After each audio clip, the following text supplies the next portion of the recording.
I read in your information profile where you were 8 years old started martial arts. Absolutely, yeah. You know, I started. What was the turnaround? What you was like? Did you have a fight or something? And like you was like, I gotta do something. Well, what it was, which is sad, and at the same time, you know, I think things work in a certain way for a reason. I grew up in a bad environment where, you know, I grew up seeing my moms get jacked up, battered, you know. And, you know, like every kid, you look at 3 o'clock, you know, you got Bruce Lee on Channel 5, the karate movie. On the weekends, yeah. On the weekend, the small guy beating the big guy, and, you know. And I was like one of these kids that, you know, used to go into Bobby's world, you know, cause just to get away from what was going on in the house and seeing my moms get abused and whatnot. And one day I'm walking around the corner and I used to live by Featherbed and 174th Street. And we had Grandmaster Reno Morales, which was my first instructor. And, you know, thank God to him because a lot of young guys, and even if they didn't continue in martial arts, went into law enforcement, military and whatnot, he saved a lot of guys, you know. And we must always remember where we come from, you know. We cannot forget, no matter how much we evolve, you must always go back to the beginning and always give respect to those who set you on your martial path, you know. And Reno in the neighborhood, it's crazy because it's one name. Usually guys just Reno, you know, you already know who it is, you know. And any kid that walk by there, you know, he see you down and he'll cheer you up. Hey kid, come inside, what's wrong? And he so for a while, you come inside. One time I went in there and I started practicing Shotokan. And it was tough in the beginning. I wasn't taking it serious in the beginning, you know. Like every kid, you play around and, you know, throwing the blocks and whatnot. And one day a master came by, or Tiz, matter of fact, came by and I don't know what the hell he told me, man, but it was like, just changed my whole attitude in training, and I started taking it serious. And the master trained me, he used to travel a lot, he was a bodyguard. He trained me for my first tournament, and he took time out, man, to really put attention on me. And, you know, as a kid, you know, I'm chunky, I'm fat, you know, I couldn't kick like the other kids, but just that little one-on-one for 3 weeks that he did with me and giving me the confidence that I could do anything. And, you know, I went on and I did good in the tournament, and that changed me. And then from there, I was privileged to meet with Master George Vascones. George Vascones created a system back in the 60s called Jin Jan Do.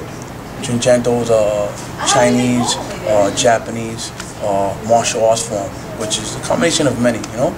Back then, you know, guys was mixing things up. It was like the mixed martial arts of today. You know, it was mixing the Taekwondo with the Shotokan, you know, and it's just in our nature, you know. I'm black and Spanish, it's just in our nature. We eat rice, we eat beans, you know, we mix it up, you know. You know, so, and the beauty about that was that, you know, we did the weapons, we did the breathing exercise, we did the bare knuckle combatants and whatnot. And then from there, you know, it was like I found my teacher. I trained with him all the way till I got my black belt, you know, and I became his first black belt out of 1,000, you know. That was like a big honor within itself, you know. But during that process, again, being open-minded in the martial arts is very important. And my teacher was open-minded. If it wasn't because of that, I would not be doing the cage fighting. You know, we had met at a tournament. I remember Jonas had threw a tournament, a kickboxing tournament, and he used to invite all types of martial arts. The thing is that now you're fighting kickboxers. It's a totally different type of conditioning. You understand what I'm trying to say? These guys are working out, they running, and, you know, not that the katas and whatnot doesn't get you prepared, but traditional martial arts builds up the spirit, you know what I mean? You know, it builds up that mental, man. You can't kill the spirit, you know. Traditional martial arts, their spirit is so strong. But at the same time, if you're not conditioning, doing your cardio, your strength training, you're running, you know, you're not hitting that bag, you know, you're not doing your ring work, it's a totally different environment. So when you get a traditional guy and they get in there in the ring with a guy that knows what he's doing, and then, you know, the outcome is not going to be that good, you know? Yeah, you end up getting killed because of his attitude, you got to kill me, but you don't want that, you know? So what happened was I got invited, and you know, of course I stepped to the plate for my first fight. Thank God I was with a guy that was his first time too, and he came from the jiu-jitsu system, so it was like a cat fight. You know, back and forth, you know, you punching all crazy, grabbing each other. And I think my teacher realized that day, he was like, well, you know what? You know, the point fighting is one thing, the semi-contact is one thing, but we need to elevate and move on to the next thing. And he had met my coach, Tony Melendez, and at that time my coach must have had like 10 champs on his stable, trained professional boxers. He was way ahead of his time when it came to training, you know. He did the Muay Thai kickboxing, which is the Dutch form of doing the Muay Thai, you know. Move like American kickboxers, but we catch, we do our elbow techniques, we clinch, we do all these things, you know. The only thing we don't do the dancing and the Muay Thai, but the fundamentals and concepts, of course we do. He met Tony and he made a agreement with him where if you train 4 of my guys, you know, you could train at my center. We was training at 112 and First Avenue at that time. At the Rosario, you had the boxing club down the hall, and they had the martial arts studio up the hall. And so what happened? He honored me and 3 of the other guys to participate with Master Tony, and but all the other guys, you know, they faded away. And being that I was the youngest, I think, you know, I was 13 and 14, I continued. And as time progressed, not only did I did the traditional stuff, I competed in weapon forms, but my fighting transformed. I started looking at it different. And this was way ahead before they had the cage fighting and anything, you know, MMA and everything. We was already doing things like that because this was his form of fighting, which the system is called Musuko. Musuko means anything goes. That means they don't believe in forms, they don't believe in gymnastics, they believe just in conditioning, building a strong athlete is what Musuko is, you know.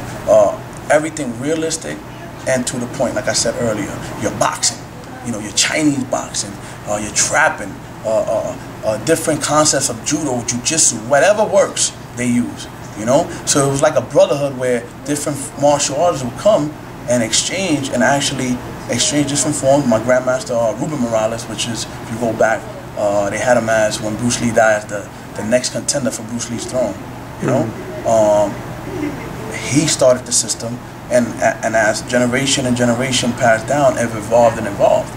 So now where my coach was heavily on the Muay Thai kickboxing, the boxing, the judo, the wrestling, my generation went into the jiu-jitsu, the Greco-Roman wrestling, the sambo, you know, the Krav Maga, you know, the tactical knife fighting, you know, different forms of conditioning.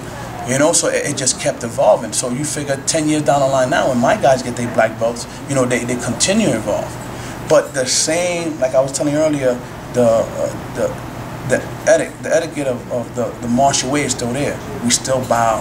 We still recite our philosophy. We do our breathing exercises. You know, we courtesy, yes sir, no sir. You know, we give respect to our elders. You know, it's not you come in, you slap 5, hey, you get in the cage, you warm up, hey, what's going on? It's none of that. You know, when you came in, everything, you know? Yeah. You know, it's yes sir, no sir. After class, my guys and my girls beat me up, you know, we the best friends. But during class, it stays traditional. Yeah. You know, and that's a little bit from where I come from, you know. And another thing that is a little different that I stood with my instructors, you know. I try to absorb everything they had until they told me, listen, you go and you look for something else. You know, I had everything I needed right there within these 3 people. You know, my grandmaster died 15 years ago, but the foundation that he left for me was so good that all I had to do was just keep adding on.